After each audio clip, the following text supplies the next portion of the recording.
As a Colorado-based not-for-profit senior care and services organization, Christian Living Communities is proud to support the sum total of our memory. With more than 45 years of experience in supporting individuals living with dementia and their families, we will walk beside you on this journey. Give us a call. We'd love to help.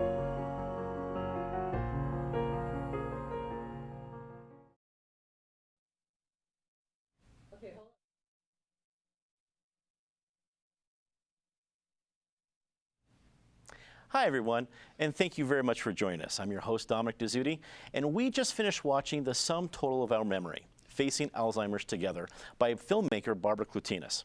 For the next hour, I'll be joined by a panel of experts to discuss how Alzheimer's impacts the individual diagnosed and their loved ones. And we'll talk about easy-to-grasp coping skills to help those affected during the process. Joining me tonight are Amelia Schaefer. She's the Vice President of Programs at the Alzheimer's Association of Colorado. Dr. Luis Medina, one of the nation's leading Alzheimer's researchers from the University of Colorado Anschutz Medical Campus.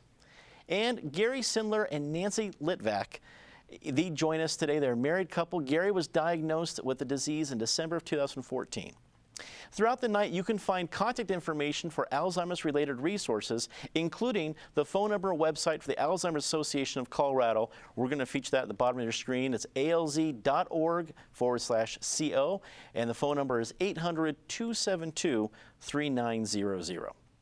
Before we get started with the discussion, let's take a look at a clip from an interview with the director of The Sum Total of Our Memory, Barbara Clutinas, that was filmed by our good friend Jim Scalem out in San Francisco. Here, Barbara gives us updates on the three couples featured in the film.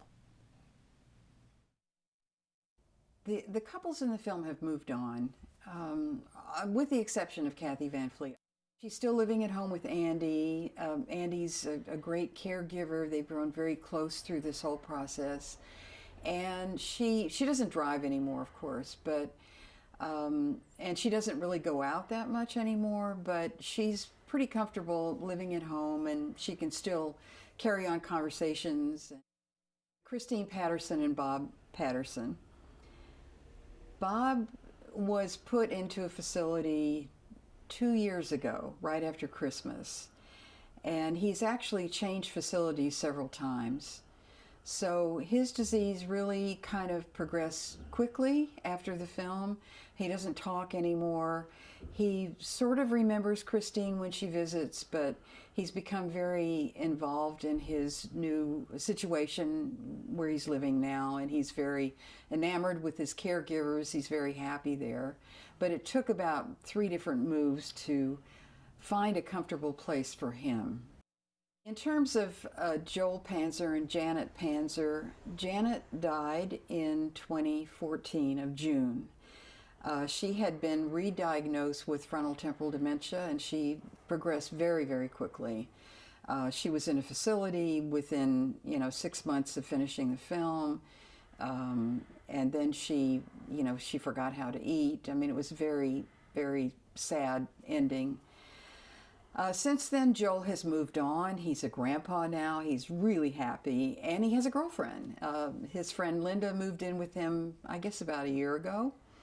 And both of his sons are married now. His second son got married in the process of Janet being in a facility.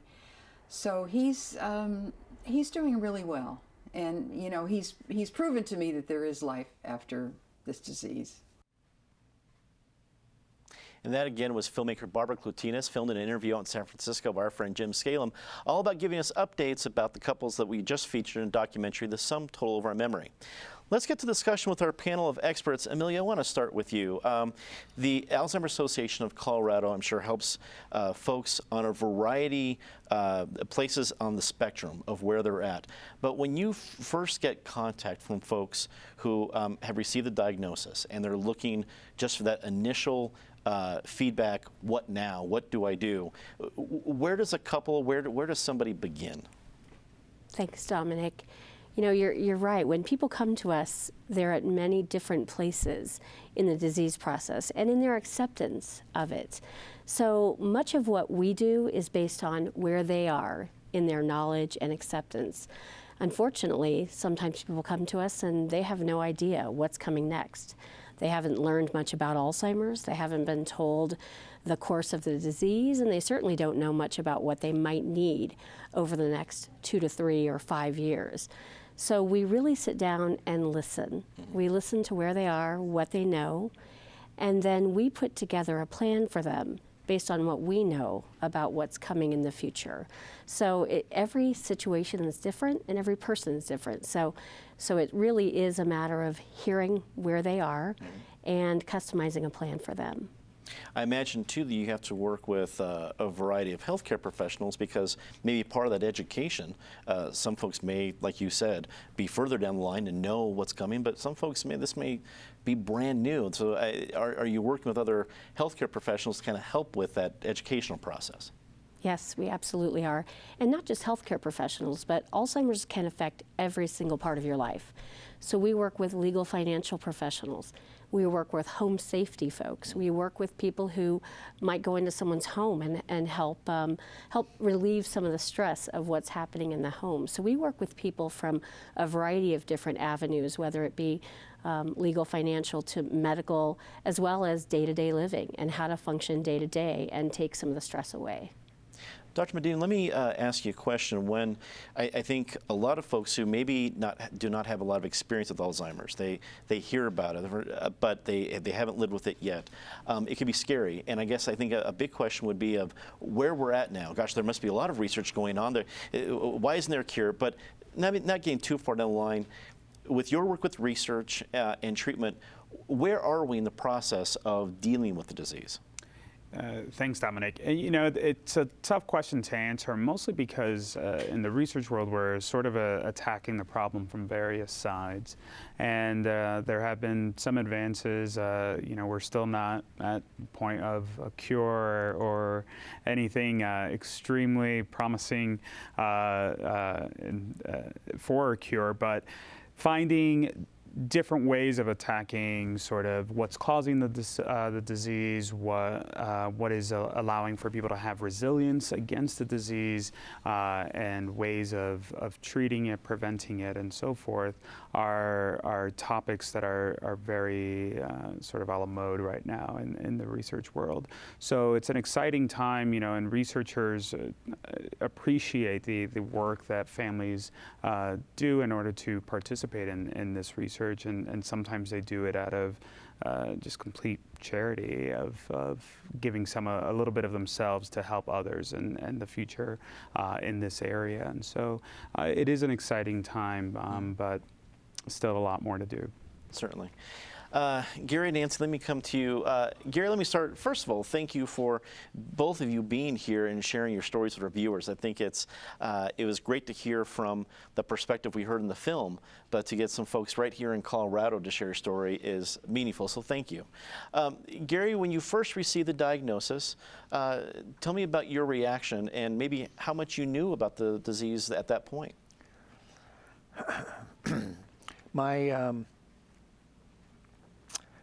We believe that my father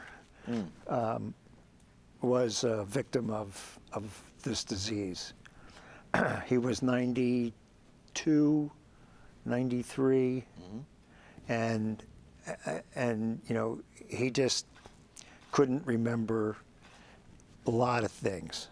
And my sister and I would go to the home where he was staying, and one of us would be there every day and help him, you know, did you go to the bathroom today? Did you know, do those things that happen, you know, that you don't really think about.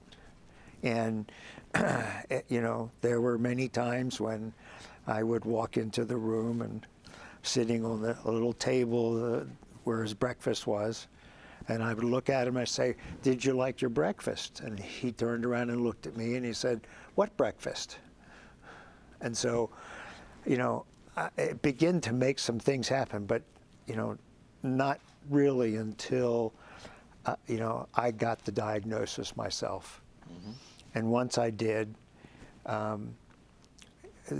this lovely lady sitting to my left here, she said, let's go see about getting into a trial. And so we left the doctor's office who gave us the diagnosis, and we immediately went to see Dr. Clapper and said, what do you got for us? And he put us into a trial. We're in that trial now. It's moving along. You know, I have my good days and my bad days. I'd like to count less bad days than good days, but, you know, good days can count. So I just do what I need to do and try to keep, you know, things on track and address those things that are really going to help us, you know, and that is becoming gym rats. Yeah, I completely understand the idea of going to get becoming part of the trial, becoming part of the lab experiments. I get what you're saying there. Nancy, I don't want to go too far into our program without talking about what I found one of the most fascinating parts, and your relationship. Now, Gary, you were diagnosed in December 2014, but when were both of you married? We married in January of 2015. So we met in February of 2013, and Gary was diagnosed in December of 2014. When he got the diagnosis, the doctor had said to us, go see Dr. Clapper, who does the research solely for Alzheimer's. So we packed up all of the papers and we went down the street to Dr. Clapper's office, and he said, okay, we'll go through everything, just go get married, go have a good time, we'll see you when we get back. And so we got into the trial in March of 2015, and that trial ends this April. And so we're just hanging in there. Well, and I think when anyone gets married and they hear those vows, you talk, might imagine the future, for better or for worse, in sickness and in health. But rarely do they have the perspective you did when you took those vows. How did it feel? And it seems like a very special relationship and a very special status. Like it's magnificent to me. Well, Gary and I were in love, and so we were having fun. And we travel and we do things, and neither one of us knew a lot about Alzheimer's. And so we went to see the movie Still Alice, and to us it was more like a documentary, but it didn't really register with us as to what was coming down the road. And I have friends that said, and you married him anyway, and you go, what? It was just, that wasn't in our purview. I mean, we just said, whatever this is, we're going to deal with it. Mm-hmm. We got married, and we're dealing with it every day, and that's just the way it is. I mean, I just never thought about saying, no, I'm not going down this path. Mm-hmm. I think it's fabulous. I think it's especially great timing this time of year to hear that kind of a love story. I love hearing that. Dr. Medina, let me get you back involved, because we heard Gary mention clinical trials. Sure. And this was a little bit new to me as we started researching this whole topic, providing this program for our viewers throughout Colorado. That whole part of clinical trials is still a little bit strange to me. What's involved there? What does it mean? Is it about possible cures? Is it research? Is it a little bit of both? Describe it to us. Yeah, it definitely depends on the site. So there are essentially two arms of research that we generally focus on. One is observational, and that is essentially following folks over time, assessing different aspects, and essentially trying to characterize the different possibilities with the condition. And then you have the more interventional pieces of research, and that can look a bunch of different ways. So one is sometimes they're trying to look at is something feasibly doable within a population? Is it safe within a population? And so those trials tend to be a little bit smaller. And once we've established that kind of level of safety, primarily, starting to see if it actually has an impact on what we think it should. So in the case of Alzheimer's disease, that could be things like memory and language abilities or other cognitive symptoms. In other disorders, that could be physical symptoms that are associated with a particular condition.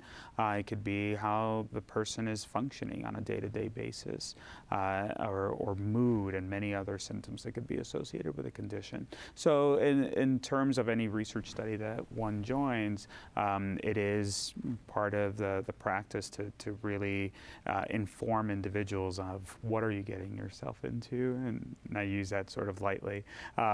It's usually a large stack of papers, and essentially we have a lot of oversight, and individual safety is first and foremost. Sure. So universities, institutions, FDA, you name it, they all want to make sure that we are first and foremost taking care of individual safety, and then doing what we were saying that we're doing without trying to deceive anyone or cause any harm. So all of that information is available before somebody signs up, and it's in terms of lab experiments, it's a very different kind of experience. A lot of times it looks very much like just coming to the doctor's office, right? Yes. And well, that's a good point. Let me, I didn't mean to interrupt you there, but Gary, tell us about what the experience is when you go to a clinical trial, when you go to an appointment. What is it like?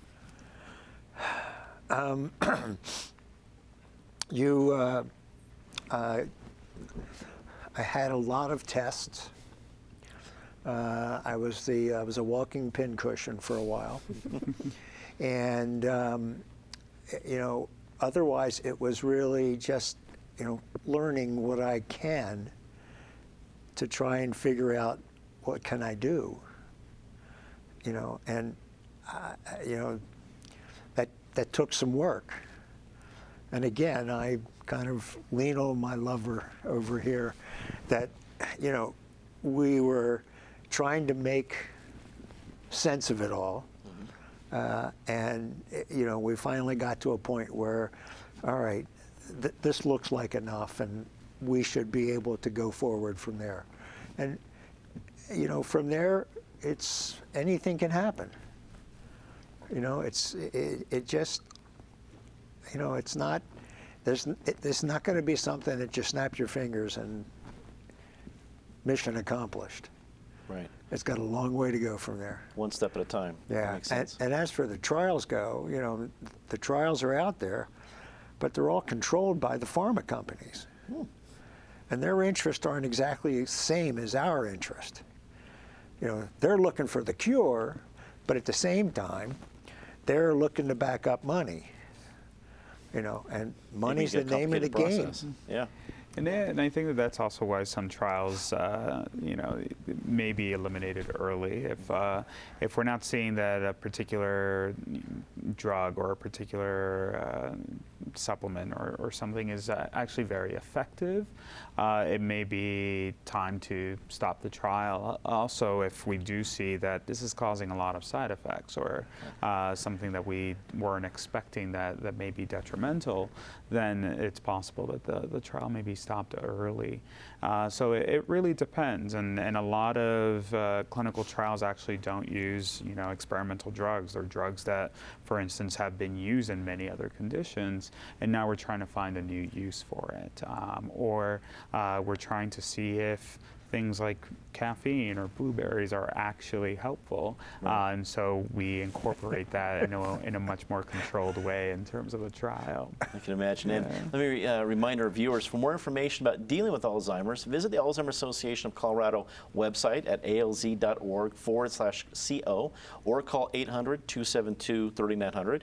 Speaking of the Alzheimer's Association, Amelia, give us a little bit of perspective about Colorado and the country, about different rates. I know for some diseases, Colorado tends to spike, and some not so much.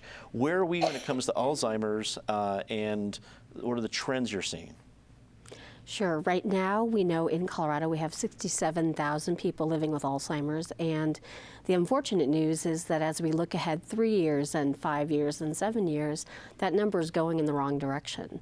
So we know that by the year 2025, we expect to have 92,000 people here in Colorado. So that number, unfortunately, is growing, and between now and that time, we're seeing a 37% increase in the numbers of people with the disease. And it largely is related to our aging population, the silver tsunami that we all have heard about. And I think that Colorado is one of those states that typically has been fairly young. So we're seeing the impact now, and I would say that we're not fully prepared yet for that. It is a very costly disease. It's actually the most costly disease to care for. And as you heard Dr. Medina say, we have some research, but we certainly don't have enough medical professionals who are fully equipped to understand and work with families like Gary and Nancy and really help them understand what the future holds as well. So, Gary and Nancy, I want to come back to you and your personal experience. I know, Gary, you'd mentioned your father had some memory issues you talked about of what you helped him with as he into his 90s. You're a spry, handsome man. May I ask you how old you are and in comparison? Is this when I can say I forgot? Sorry. Very well timed, sir. Very Sorry. well timed. It's just my nature. I'm sorry, what was the question? See? How old are you, sir? 70. Yes. 70? 7-0. So that's the it kind of shows some of the spectrum. You talked about your father being, into his 90s. Nancy, as you look at working, when you met Gary and what he was like, did you see some of the changes quickly, or when did the two of you decide, wait a second, this is different than I just lost my keys, I just forgot why I walked in this room, which could happen to anybody. When was it different? I think it was different when I learned more about Alzheimer's. And being newlyweds, just getting to know who Gary is, and, I thought he got lost just because he doesn't ask for directions. And, I mean, it's a man thing, huh? It's a common ailment, yes. Yes. And so he was originally diagnosed a year prior to that with MCI, which is... and what is that? Mild cognitive impairment. Ah. But we just laughed at that because, I mean, I'm only 3 years younger than Gary, and, we would walk around the house, it's MCI, and we both laughed because, we both have it. And so not until he was really diagnosed with the Alzheimer's, and not really, I've seen decline at where we are now, but I think the decline has only been in the last 6 months. And so Gary is his same jovial self and always making jokes. He can, anybody that would meet him on the street would never know that he has Alzheimer's because he can laugh his way out of anything. But it's become very obvious because now I've been with him for 3 years, and I see where we were and where we are, and the forgetfulness, and but we're just not giving up. I mean, we're in a place where, I hear these reports and they say, well, we're 25 years away or we're 10 years away. Well, we don't have that kind of time. And so we're doing everything. We're doing the Alzheimer's diet. We're doing coconut oil, which is the middle chain triglycerides that feeds the brain besides glucose. I took away his mint patties that he used to eat by the bags because sugar is so terrible, and the exercise. So what's good for your heart is good for your brain. I mean, we're doing all those things, and honestly, I think he's probably on the placebo with the trial, but the trial ends in April, which means he will go on the real McCoy, and he'll stay on it. They'll start him out at 20 milligrams, go to 50 milligrams, and then he'll stay on it until it gets FDA approval, unless something else were to come out. Because right now, there is nothing else to look forward to. And so they've gotten great feedback on this drug, and they're seeing good results. And so we're hanging in there, and hopefully we will get there. Well, Amelia, as I'm hearing Nancy go through all these different details, it seems apparent to me that one of the first things that any caregiver is going to encounter is that they're going to learn about a lot of different angles, whether it's exercise or diet or the new things they're reading about, or this is bad or this is good. How do you tackle all that? Because that seems like a lot to learn at any stage of the game, but in addition to undergoing the stress of finding out this diagnosis. How do you go about figuring out, yeah, this would be good, and no, this is just the latest headline you probably should be ignoring? Yeah, that's such a great question. And we get many questions about things like coconut oil and curry and use it or lose it. And really, we go back to research. We look at what research tells us. Now, what we know, though, is there's not enough research. So the unfortunate answer in many cases is, well, we need more research to really know if this makes a difference. So there are many couples like Gary and Nancy out there doing the best they can, figuring out what they can tolerate, taking it one day at a time. So, you know, we like to make sure there's not false hope out there, and that people understand that right now it is a fatal, incurable disease. And that's hard to say, and I know it's hard for couples like Gary and Nancy to hear, but it is the truth. And so what we know right now is there are some treatments that can help someone be a little bit clearer. I've heard a lot of people talk about some of the body, mind, and spirit, even things like exercise, which can feed oxygen to your brain.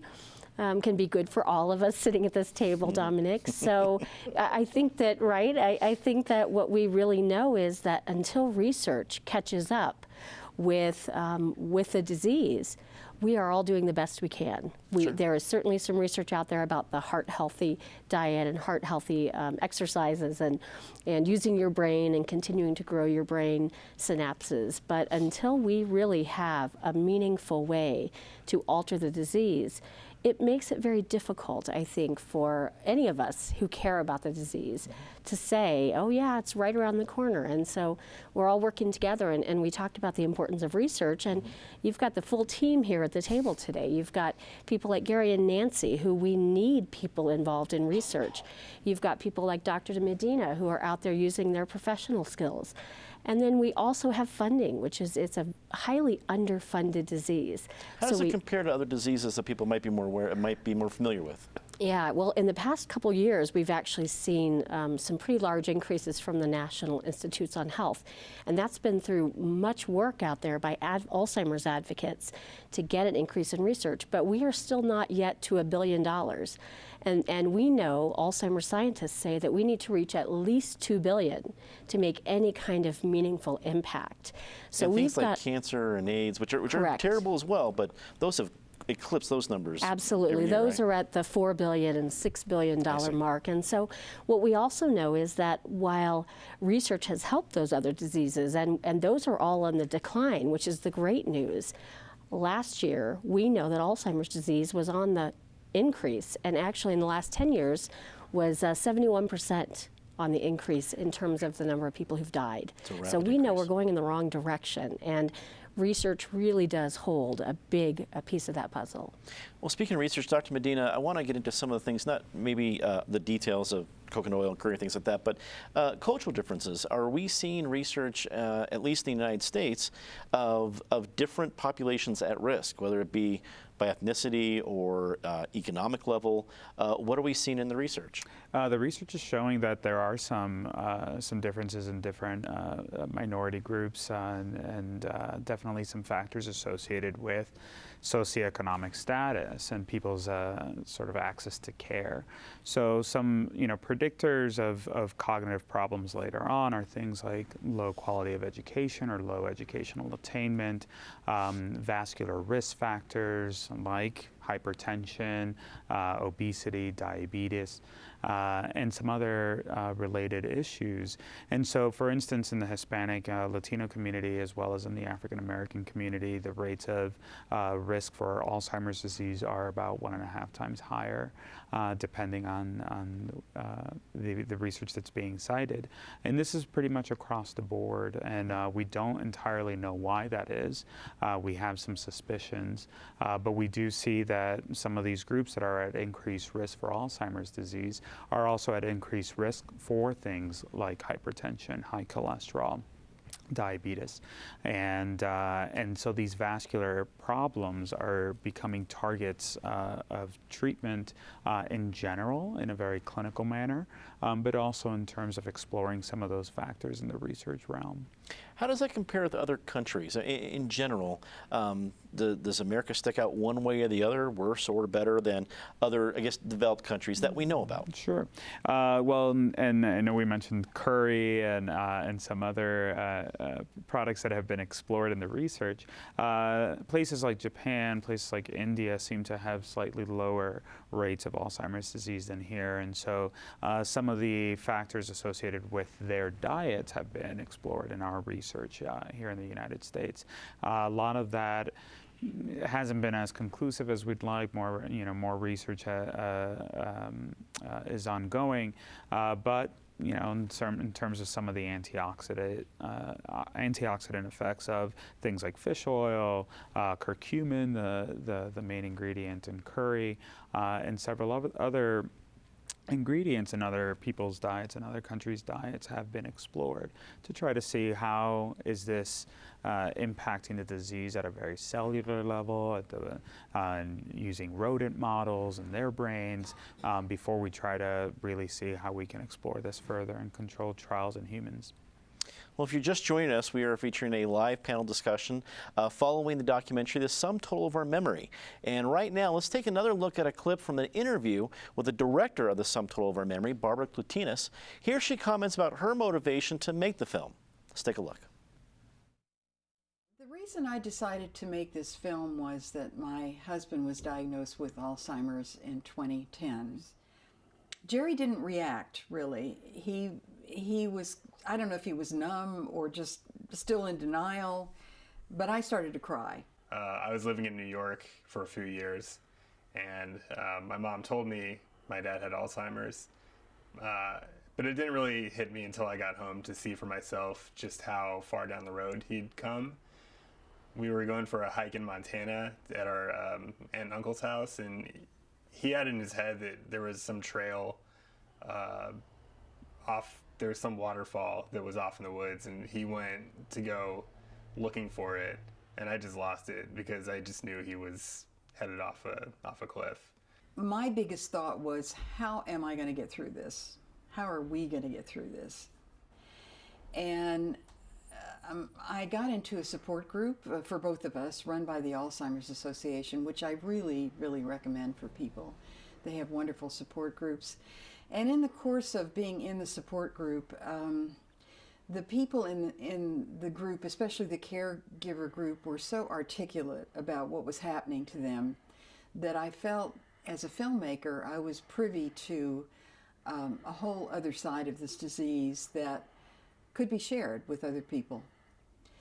The film began really as a poem. I was a little frustrated that my husband wasn't talking much about his Alzheimer's, but I was watching. And so I thought, if this disease could talk, what would it say? And that's really where actually the film began, with text, and it began with some of the images that you see in the film that are kind of coming out of cloud space. And they were things that I thought perhaps he might be thinking that he wasn't articulating. And then as I sat in group and listened to these wonderful stories of the other caregivers, I sort of decided at that point that I would approach them to see if they'd be willing to share their stories. And also an old friend of mine, Kathy Van Fleet, who's in the film, we'd been friends for many, many years through Pan Am. And I began with her, actually, because she called me a couple weeks after Jerry was diagnosed, and she said to me, "You'll never guess, but I have Alzheimer's." And I said, "Gee, that's funny that Jerry has it too." So I actually thought she was very articulate about being kind of ostracized by other people, and so I felt that that would be a good place to start. That was filmmaker Barbara Clutinas, filmmaker of Sum Total of Our Memory. For more information about dealing with Alzheimer's here in Colorado, visit the Alzheimer's Association of Colorado at alz.org/CO or call 800-272-3900. Let's rejoin the panel. Nancy and Gary, I want to turn to you. We heard Barbara there talk about the value of a support group. And I'm just thinking out loud here that there might be a lot of folks who encounter this disease that may never have had the need or the desire to go to any sort of support group ever in their lives, and now be faced with the need. Speak to what support, if you've done the same thing, and what you think about it. Nancy, we'll start with you. Well, upon Gary's diagnosis, the first thing I said is we need to read, and I need to read, and we need to go see the Alzheimer's Association. And we immediately went and met with them, and we talked about exactly what Amelia was talking about as to where we are and what we know and what we don't know. We took a 6 or an 8 week course on what you need to plan for financially, with your legal information, and we had done all of those things. And so we learned a lot about the disease, and then we immediately got into a support group.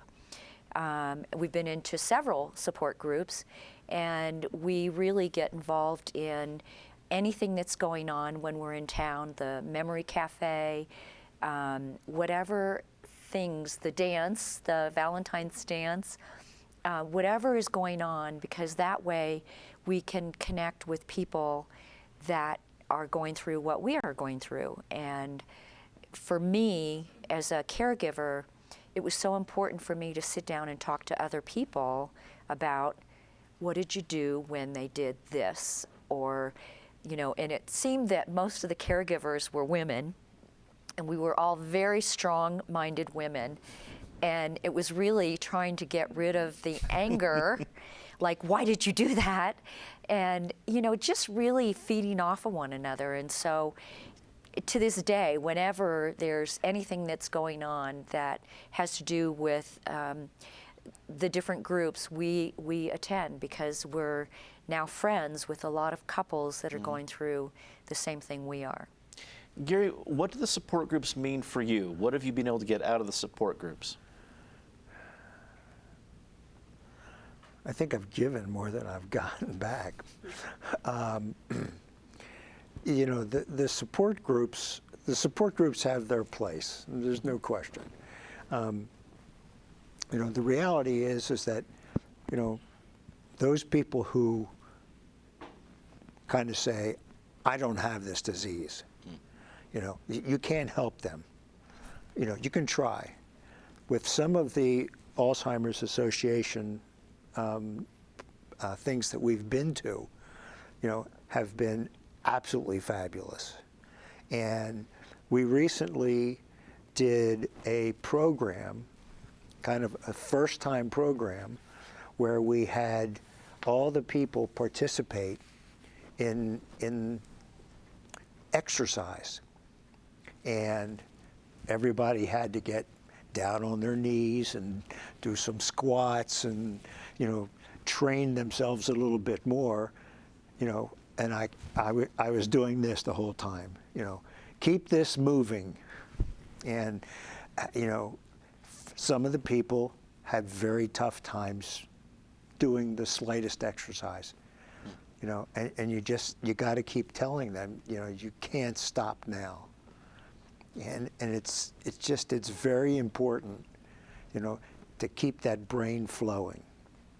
Did you immediately have this kind of motivation, which I think your advice is well, it's great for people whether they have the diagnosis or not. I think you have sound, sage advice. But when you received your diagnosis, did you already have this kind of attitude, or did you read a book, or did anything else happen that changed your attitude?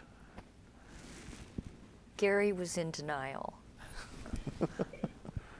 Which is not a river. I've heard that. He wanted to ignore it.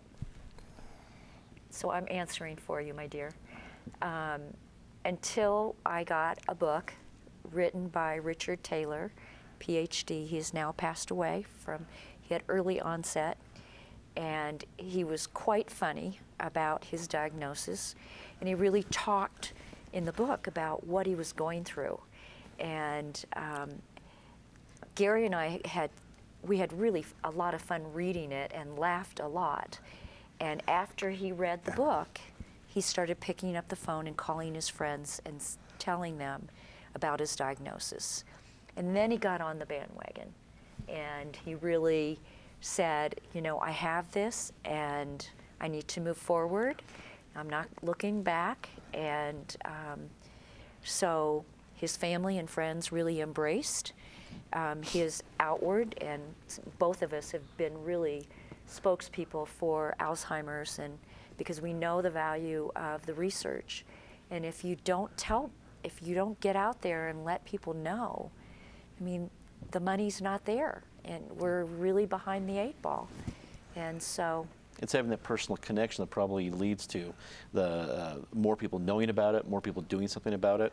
Gary, when you talked to your friends about your diagnosis, what were some of the reactions from your friends? You got what?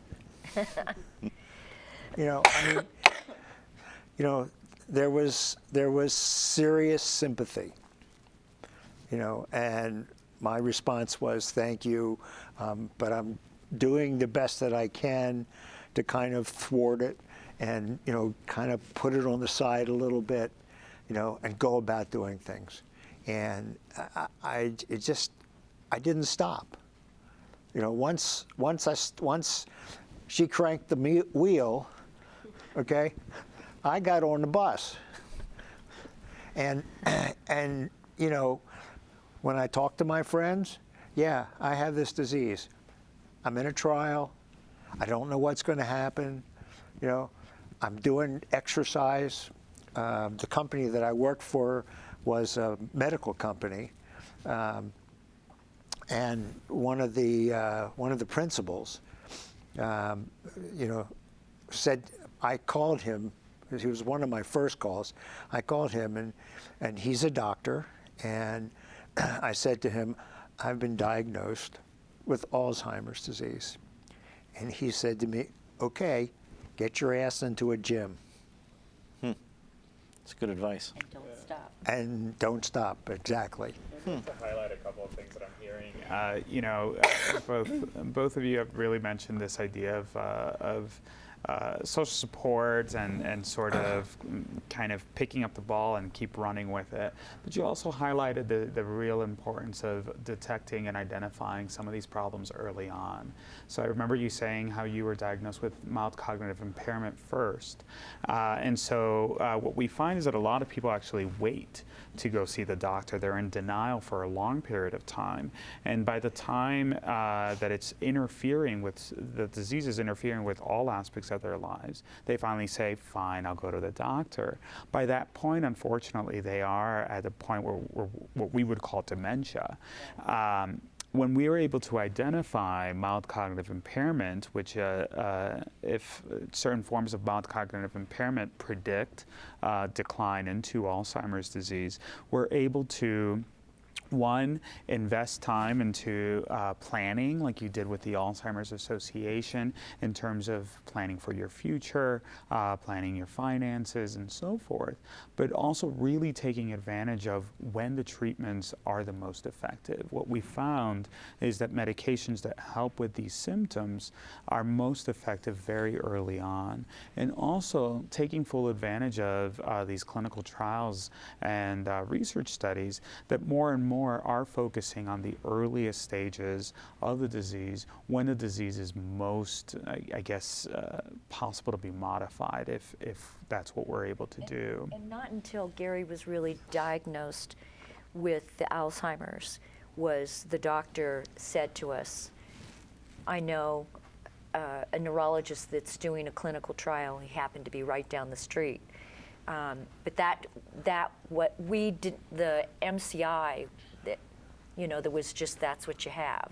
So there was no option at that point. And unfortunately, the thing that I have found with other couples is that many times the physician does not want to tell the patient that you have Alzheimer's. I don't understand that. We've encountered that a lot. I'm sorry to interrupt, but there are many folks out there, you know, I guess it's not just the patient sometimes that's in denial, but some physicians.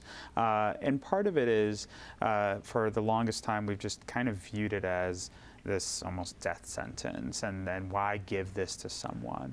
But what we're finding more and more is that there are benefits to having that diagnosis. Right. You know, actually at our center we do research on mild cognitive impairment, so having that diagnosis does help folks get into some of the research that we do.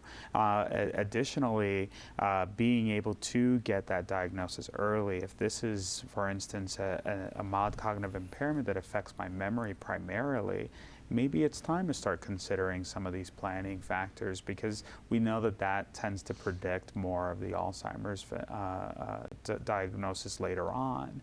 And unfortunately, there are a lot of folks who are from all sides who would rather avoid the diagnosis. And can I add to that? Absolutely. I just want to add a point to that conversation. This is a hard disease to talk about. You two are very brave. The families we see in the film are very brave. There is still a stigma to this disease.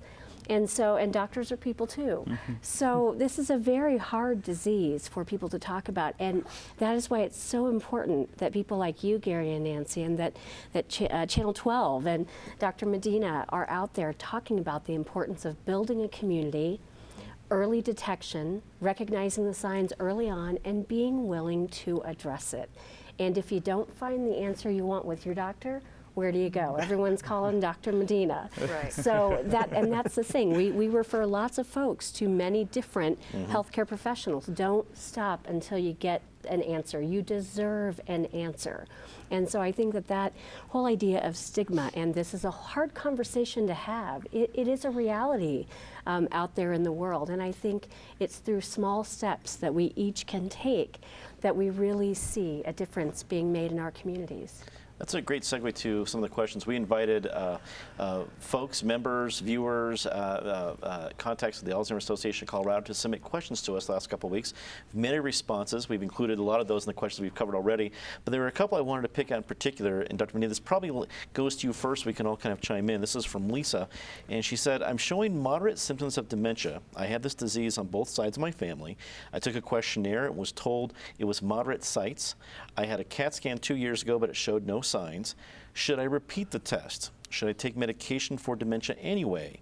What other tests should I have? Is there really a test to detect the disease? So clearly we can't give her medical advice on television, but when you hear questions like this about just general between dementia and the different parts of that, tell us about how you would answer these kinds of questions. Sure. And I think that this question also highlights a lot of people's fear regarding the disease running in the family. And there is something to be said to that. You know, individuals that have a direct family member, like a father or mother, who had the disease are generally at increased risk, not always, but generally. The other thing too is that there are these, and I don't know which test was taken, there are tests online that just kind of tell you perhaps something's wrong or you're not doing where we would expect you to be. That's not necessarily the same as, hey, you have Alzheimer's disease. The process for diagnosing dementia due to Alzheimer's disease is actually an extensive process, and there's not one single test. And the reason is that we can't really diagnose the disease completely until after death. So once the person goes to autopsy and we're able to look at the pathology or the disease in the brain, that's when we can say, all right, this was Alzheimer's disease. A brain biopsy could help with that too. Most people don't want needles stuck into their brains for a biopsy, so we usually wait. And so the diagnosis that we usually give is either a possible Alzheimer's disease or a probable Alzheimer's disease. And that has to do with certain symptoms that we see, but it also means that we've also ruled out other possible confounds or other possible conditions that can look like this.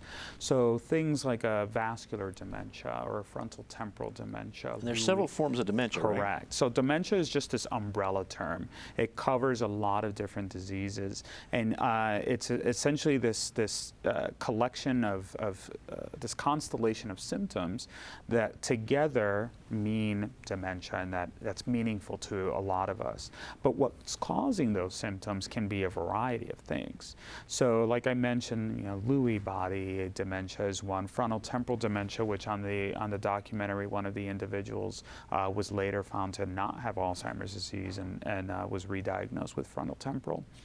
So we want to make sure that folks who are seriously concerned about this seek medical attention, because we want to, one, rule out all of these other possibilities, and two, truly provide as much information as we can before we give that diagnosis. As we mentioned, there's a lot of stigma associated with that diagnosis, so we don't give it lightly.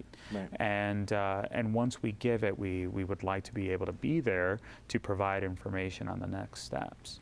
There was another comment that came in that we wanted to highlight. Again, we had many. We thank everybody who chimed in with a question or comment. I imagine, Amelia, you may have heard from folks like this kind of feelings here. This was from Nancy.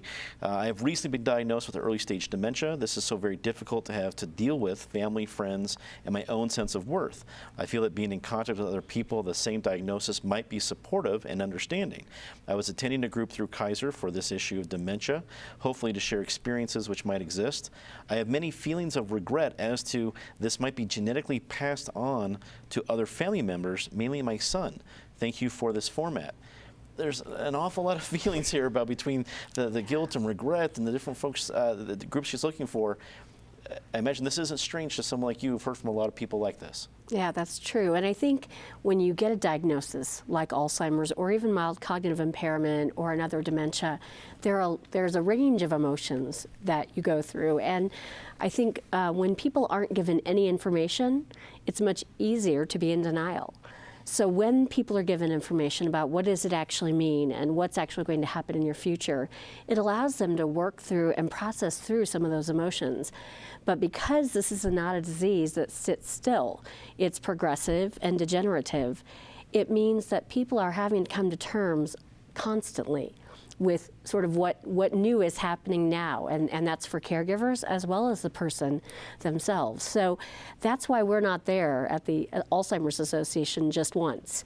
We're there from the beginning all the way through the entire process, because you're experiencing new things as you see changes in the disease. And I don't know how anyone else on the panel feels, but when I saw the filmmakers' update about the couples in the film, it's still very hard to see things like that. And I'm sure for your viewers, it's the same thing. Even though we know what's coming, we know what's ahead, it's still very hard to see that. And it's very hard when you're confronted with the realities of it. So you do need people around you. You need folks in your life who you can process those emotions with. Believe it or not, our hour is almost up. We're getting close to our final thoughts. But before we do that, Nancy, let me ask you this, just on a personal level. When you get this diagnosis, does it change the pacing of what you want to do, what you need to do in a relationship? I think every couple out there probably has a bucket list or things they want to do. Did it change your pacing of how you related to each other and what you want to do? Nancy, we'll start with you and Gary chime in. I think at the beginning, it's like, okay, we're traveling, we're not staying home, we're going to go. But I think now it's just living each day and enjoying each other. And this is truly a journey. And we're on the early side of the journey. And so Gary, in the 3 years that I've known him, it hasn't progressed in the way that, unfortunately, some of those couples on the documentary have gone down that road. And so for us, it's like, okay, slow down. We got a new puppy. We moved into our condo. We're decorating. We're just trying to live and enjoy. I mean, we're traveling. We see Gary's family a lot because they're here in Colorado. I go back to Chicago to see my daughter. I go to Cincinnati to see the rest of my family. And we just try to live for today because, you know, I can't look at 10 years from now. I can't look at 5 years from now. I can only look at what we're dealing with. And tomorrow we'll deal with that day. And it may be different the day after, and we'll deal with it. And we have good days and we have bad days. And it's a journey. And so, I think it's an excellent segue into our final thoughts. I want to offer every member of our panel is just some brief thoughts of what you would offer to our viewers. You have viewers throughout Colorado, hopefully getting a lot from this discussion. I'm grateful to all of you for all the input you've had. Nancy, let me start with you. You have the floor. You have the viewers of Colorado watching. What do you offer them if they're watching right now? well, I hope that you will, if you even, I mean, I've had people say to me at the dentist, I think my mom something's happening. And I said, if you think something's happening, then you need to go to a doctor. You need to seek the help. Don't wait for it to get worse. And for people that are in whatever stage you're at, don't be afraid. Just take it on and go to the Alzheimer's Association. Go see a neurologist. Find out about a trial if you qualify.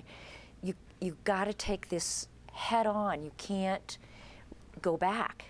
There's nothing you can do because it's there. And just seek out help and call me. I just hit my microphone. That's not a problem. And I think excellent advice you offer there, Nancy. Gary, what would you say to our viewers out there that might be in your shoes, might be in Nancy's shoes? What do you say to them? Find what works for you. Find what works for yourself. You know, and put it onto the table. Make it work. You know, get your workouts in. You know, be on top of it, and you know, you got more to go than you think you do. Wow, that's right there. Just a perfect way to encapsulate this entire discussion. Dr. Medina, a final message to our viewers from what we talked about tonight. Yeah, and I think most has been said already, and I really appreciate the work that you're doing and with each other and also with the community. And I think you highlighted something very nicely, which was to really just reach out. You're not alone in this, and there are many of us who have dedicated our lives to working on this disease and in this area. And whether it's a support group, a research study, or a better relationship with your doctor, I think it is something that is feasible. And so reaching out and finding the help that you need and informing yourselves. Amelia, wrap it up for us.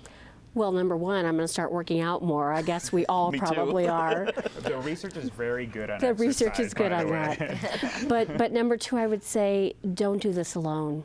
You don't have to do this alone. There is a community of people out there who you don't even know yet who care about you. And I want people to know that they don't have to do this alone. Give them permission to reach out rather than going inward, reach outward. Well said, and I can't thank all of you enough, Amelia, Dr. Medina, but especially Gary and Nancy. Thank you so much for sharing that. I think Amelia hit it very quickly, very well earlier in the program of your courage, your willingness to talk about your story. I think sincerely has the capability of changing lives. So thank you for doing that. Thank you. Thank you at home for joining us for this live follow-up conversation to the sum total of our memory, facing Alzheimer's together. I'd like to thank our guests once again, Amelia Schaefer, Dr. Louis Medina, Gary Sindler, and Nancy Livtak. If you need any questions answered that we didn't get to during the show, you can contact the Alzheimer's Association of Colorado using the information at the bottom of the screen. We, of course, said that's alz.org with /CO and the 800 number that you could find out on the same website. I want to thank some of the folks that made this special program possible. We mentioned them earlier when we were talking about the clips. Our good friends Jim Scalem and, of course, Henry Kroll. They were instrumental in finding the documentary and putting this entire team together. I also want to thank the Alzheimer's Association of Colorado, specifically Amelia Schaefer, who you talked to tonight, and her colleague Jim Herlihy, who were a vital part in tonight's presentation. And finally, I want to thank all of you for tuning in. We're very proud to provide this kind of important programming like this, but it's made possible by viewers like you and watching and supporting Colorado Public Television. Thank you for helping us to help so many others. For everyone here at Colorado Public Television, I'm Dominic Dezzutti. Thanks for watching. Good night.